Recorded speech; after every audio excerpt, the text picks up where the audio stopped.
A live look this morning for you over the White House. It is a stormy start to the day here in the nation's capital. Later today, the president's going to be hosting the president of Turkey. This visit is going to be the Turkish president's first visit to the White House since 2019. At the center of the visit will be talks around U.S. advanced fighter jets, and Turkey is looking to get more of them. During Trump's first visit and first term, he cut off sales of these jets to Turkey after Turkey purchased an air defense system from Russia. The U.S. feared all along those air defense systems could be used by Russia to gather intelligence on the United States and the fighter jets specifically. The president of Turkey has maintained it will protect all the sensitive information about those aircraft, and Turkey's already paid more than $1 billion for the jets. Meanwhile, earlier this week, Turkish leaders were with the president. They met, and also the president met with Arab nation leaders. All sides talked about ways to end the war between Gaza and Israel and bringing peace to that region. President, there was another shooting at an ICE facility in Texas yesterday. Terrible. Detainees were killed. The FBI director posted on social media bullets that were engraved with the message anti-ICE. Right. He just posted another thing on social media saying they recovered a handwritten note from the subject that read, "Hopefully this will give ICE agents real terror to think, is there a sniper with AP rounds on that roof?" Who do you hold responsible for the uptick in left-wing violence in the country? Radical left rhetoric. The radical left is causing the problem. They're out of control.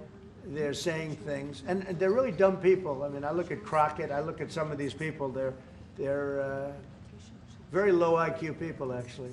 But the radical left is causing this problem, not the right. The radical left. And it's going to get worse, and ultimately it's going to go back on them. I mean, bad things happen when they play these games. And I'll give you a little clue. The right is a lot tougher than the left. But the right's not doing this. They're not doing it, and they better not get them energized, because it won't be good for the left. And I don't want to see that happen either. I'm the president of all the people. But the radical left is causing this. Radical left Democrats are causing this problem. And it gets worse. It gets worse, and it'll be a point where other people won't take it anymore, and that will not be good for the radical left, and we don't want that. Mr. President, furloughs are very typical when the government shuts down. Why is the administration directing federal layoffs of federal workers this time around? Well, this is all caused by the Democrats. They asked us to do something that's totally unreasonable. They never change. They want to give money away to illegally. People that entered our country illegally. They want to give them massive federal money. And we don't want to do that because it means everyone's going to just keep pouring back. Right now we have absolutely perfect borders like you haven't seen in many years. Even better than I had great borders during my 4 years, but these borders are stone cold closed. You can only come into our country legally now. But the Democrats want to give it all away. They want to open up the borders. Take a look at that. Big thing. They want to open borders again. After what we're going through now, getting rid of prisoners, getting rid of all of these people dropped out from mental institutions, drug dealers, drug addicts, everything. They're putting everybody into our country. It's all ended now. But this is what Schumer wants. This is what the Democrats want. They want to have, and they want to take our money. We're doing well because of tariffs. We're doing unbelievable. We're making more money than we ever have made. And by the way, we're going to take some of that tariff money that we made, just to get off the subject for a second. We're going to take some of that tariff money that we made. We're going to give it to our farmers, who are, for a little while, going to be hurt until it kicks in. The tariffs kick into their benefit. So we're going to make sure that our farmers are in great shape because we're taking in a lot of money. We're finding. The other day, it was very interesting. They found $31 billion. They said, "Sir, we found 31." I said, "You mean positively, right?" They said, "Yeah, 31 million more than we knew." And they said, "We don't know where it came from." I said, "Check the tariff shelf." They came back the following morning. They said, "You're right, sir. It came from the tariffs." We've never seen anything like this. So what we're going to be doing is we're going to be taking some money from all of the tariff money that we've taken, and we're going to distribute it to our farmers until the tariffs kick into their benefit, which ultimately the farmers are going to be making a fortune. But it's a process of, it has to kick in. All right, maybe one more. I like this guy. I like him. He's from CNN. Fake news, the worst fake news. but I like him. So it's CNN Turkey. I'll get Brian. Go. Syria has been a major issue between the two countries for the past decade. And you said the future to Syria is in Erdogan's hands back in, I think, December and January. And the countries are in the process of integrating lethal fractures into the main government. When do you want to see that happen? Well, I think President Erdogan is the one responsible for Syria, for the successful fight in ridding Syria of its past leader. And I think this man is responsible. He doesn't take the responsibility, but it's actually a great achievement. They've been trying to do it for 2,000 years. I said, he does it, he did it. I mean, they're your surrogates. I think you should take the credit for it. I told him, take the credit. For 2,000 years, you've been trying to take over Syria. He took over Syria, and he doesn't want to take the credit. You know, all of those people are his surrogates. But the leader of Syria, the new leader, as you know, I took sanctions off in order to let them breathe, because the sanctions were very strong. But I think we should have a major announcement today. He was responsible for that victory. It was a victory for Turkey, because they've been fighting, as you know, for like 1,000 years. And it never went, you know, it was back and forth, but he's responsible for that. So he would have a lot to say with respect to Syria. But at his request, I took, and the request also of the King of Saudi Arabia, it's very interesting, and Qatar, they said if you could take the sanctions. We had very strong sanctions. They couldn't have lived with those sanctions, and I took them off to give them a chance to breathe. But the president was one of the people that was responsible for that. He asked me to do it, and I did it. Obama and Biden administrations for their stupid decisions. One example you gave was a refusal to sell the Patriot missile defense systems to Turkey, which resulted in the expulsion of the country from the F-35 program. Now, you are known to be a great deal maker in Turkey. What can you do to undo the stupidity? Yes, CNN show. CNN? Well, because you sounded like a nice guy, but CNN is fake news. I mean, but you sound like the real deal to me, so I'll answer the question. We're going to be discussing the Patriot system, which is the best system. We'll discuss that. We're going to discuss the F-35. We'll be discussing all of the things that you know about and that some of that you mentioned. And I think he'll be successful with buying the things he'd like to buy. What concrete steps can you take? Well, we'll have to see. We haven't even started yet. But I know he wants the F-35, and he's wanted that, and we're talking about that very seriously. And the F-16, we're in great shape. Certain other things he needed, as you know, and I'm going to see to it that we get that to him. He needs certain things, and we need certain things. And we're going to come to a conclusion. You'll know by the end of the day. We've noticed that in the Ukrainian war and during the Israeli-Iran war, the airspace of the NATO countries is very fragile, and it needs to be stronger. And in that sense, Turkey being the second largest army in NATO, it needs to support its air force and air defense. How do you look at this issue in general as a NATO? Well, we support them. I mean, we're in NATO, and you know, they're paying now 5% of GDP. Nobody thought that was possible, and they agreed to that 6 months ago when I was there. And the relationship is very good. The NATO countries are, I mean, with us, is the strongest it's ever been. We used to complain that they're paying 2%, but they're not paying. The United States was paying almost everything. And now they're paying 5%, and they paid. And that's trillions of dollars. You know, we're talking about trillions of dollars. And they're spending that, giving that money to us, and we are giving them great defensive, you know, the Patriots and all of the different javelins, all the different missile systems and everything else that they want.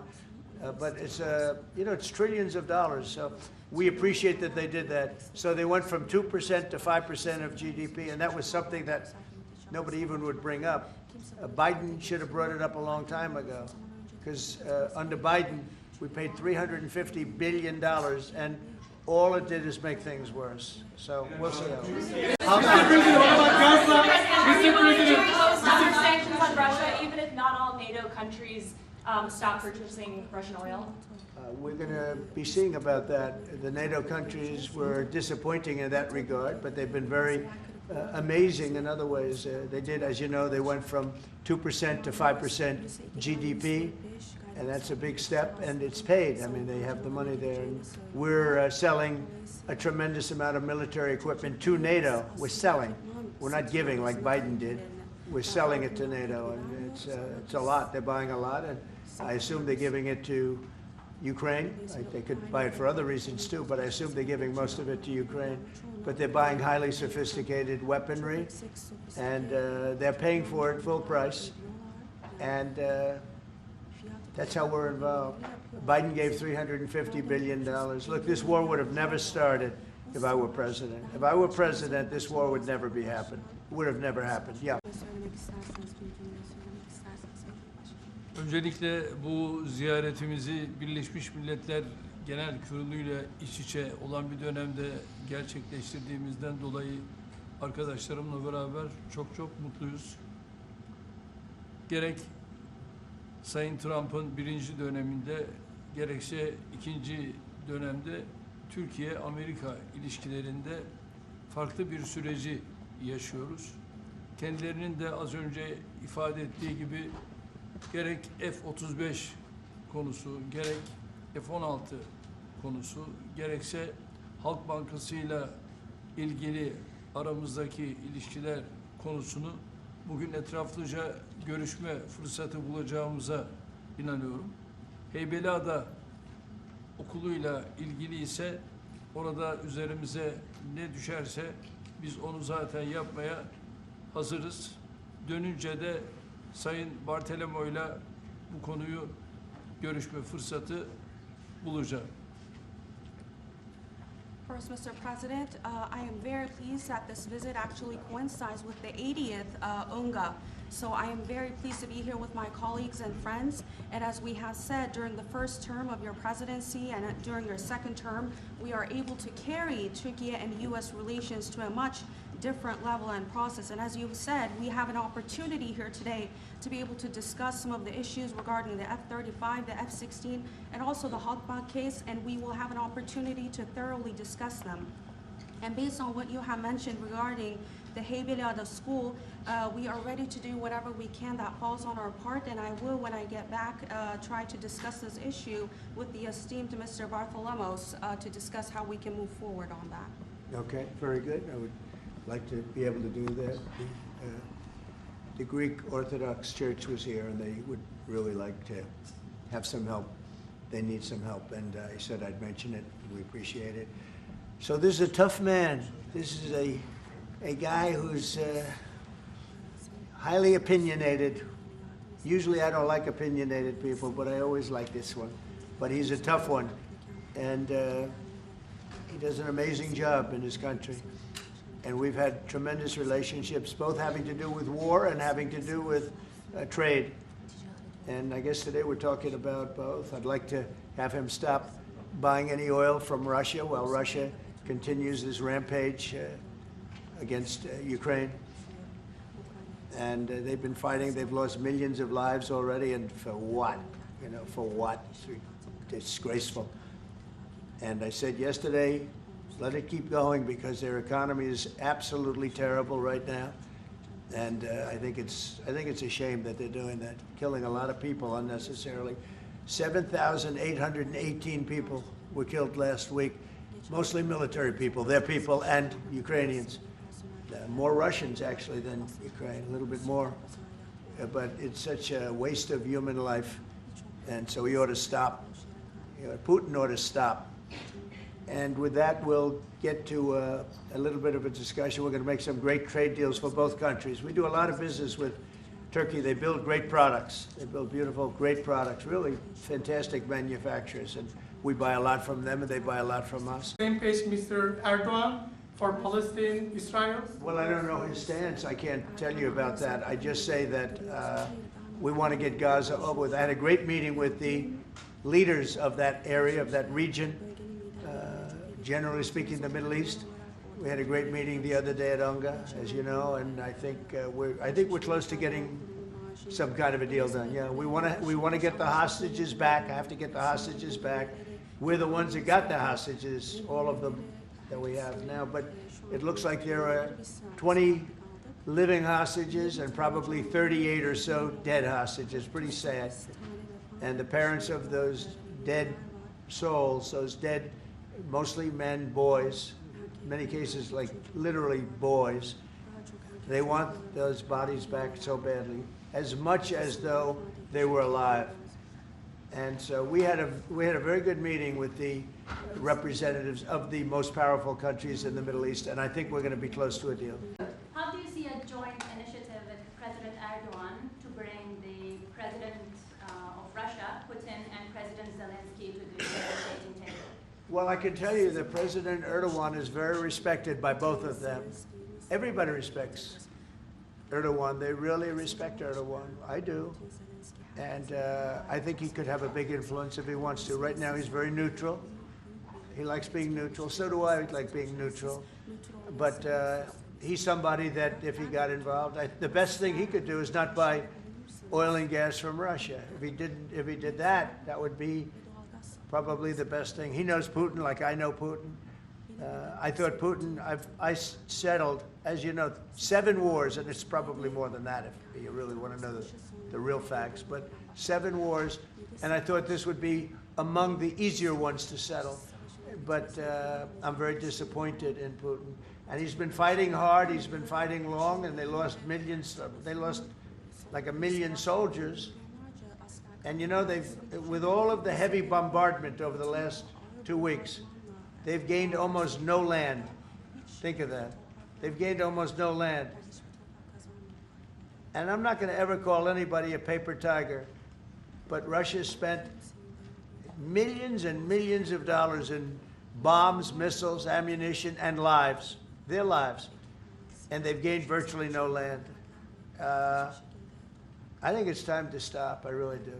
Mr. President, a few months ago, you met with Aliyev and Pashinyan. Can you follow up? So where? You met with Aliyev and Pashinyan, Azerbaijan President Aliyev and Pashinyan. Can you follow up on what you want to say about current process? No, I can't. I can't. Mr. President.